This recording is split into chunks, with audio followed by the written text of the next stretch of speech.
Last game of the year, Brent. Can't hold anything back now. I'm DeQwan Young, and today we present the 10 greatest college coaches that failed in the NFL. And a big shout out to Phillips Lane 23 for suggesting this video. Also, like the video, subscribe to our channel, and join us in the comment section below and let us know what other great college coaches failed in the NFL. And being a head coach in college is much different than being a head coach in the NFL.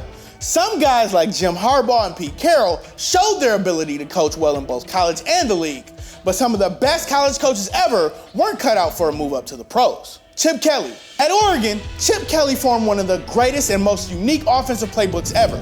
He ran plays that always caught teams by surprise, and it made him a hot candidate to become an NFL head coach. The Philadelphia Eagles hired Kelly in 2013, and he led them to an NFC East title in his first year. But the cards crumbled after that, and he was fired after 3 seasons. The San Francisco 49ers hired Kelly to coach them for the 2016 season, but he was fired after a brutal 2-14 season. Kelly then returned to college after being hired to coach UCLA. Mike Reilly. This man has a coaching career that dates back to 1975. Now, he'd like you to remember his time in college and forget that tenure in the NFL. Reilly coached Oregon State from 1997 to 1998. Then he returned in 2003. He posted a 93-80 record and was named Pac-10 Coach of the Year in 2008. Reilly also led Nebraska to a solid 9-4 record in 2016. But Reilly's 3 years as the San Diego Chargers head coach are forgetful. He went just 14-34, including a 1-win season in 2000. Good thing Oregon State was nice enough to bring him back in 2003.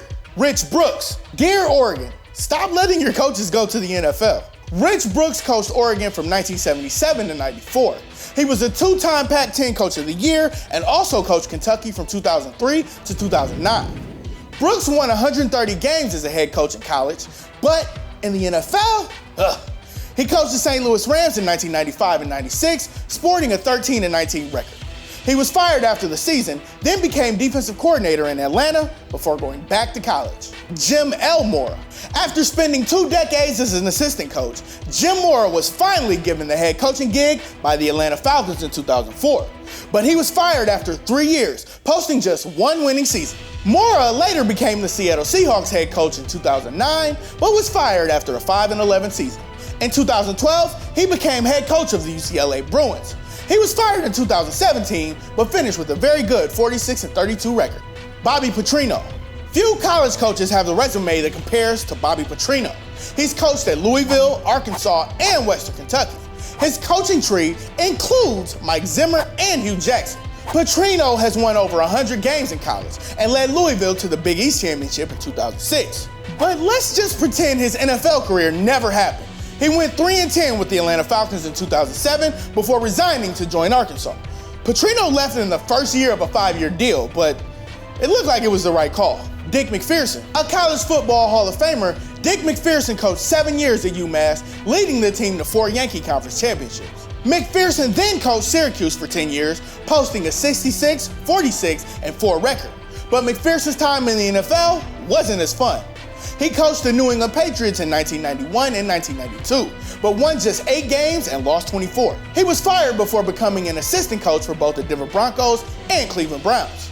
Lou Holtz. One of the absolute greatest college masterminds, Lou Holtz coached 6 different teams in a career that spanned nearly 4 decades. The College Hall of Famer and 2-time Bear Bryant Award winner led the Notre Dame Fighting Irish to the 1988 National Championship. Holtz won 249 games in college, but he coached the New York Jets in 1976 and didn't do so well. Holtz went just 3-10 and resigned before the season concluded. Can't blame him. College was good to the guy, but the NFL was unforgiving. Steve Spurrier. This man had a tremendous career in college as a player and coach. Spurrier won the 1966 Heisman Trophy, but his coaching career was where it was at. Spurrier led the Florida Gators to the 1996 National Championship and the 6 SEC titles. He won 228 games in his head coaching career in college. As for the NFL, let's forget about it. He coached the Washington Redskins in 2002 and 2003, but went a woeful 12-20. He resigned and went back to college. Again, the right call. Remember, kids, always go back to college.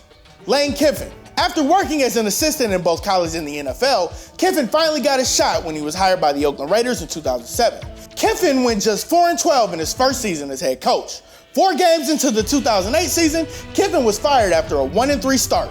Raiders owner Al Davis called Kiffin a liar and a disgrace to the organization. No big deal though. He has an excellent track record as the head coach at USC and Florida Atlantic. The goal now is for him to stay there and avoid the temptation and risk of going to the NFL. Nick Saban, the Bill Belichick of college football. Nick Saban is head coach of the evil empire, the Alabama Crimson Tide. And he's damn good at his job, hence why he's paid $11.25 million a year. Saban led LSU to the national championship in 2003, but he's formed a dynasty in Alabama, coaching the team to the 2009, 2011, 2012, 2015, and 2017 national championship. He's so good at his job, and with over 200 wins in college, you'd think he'd have success in the NFL. Not exactly. Saban coached the Miami Dolphins in 2005 and 2006, but flopped big time there.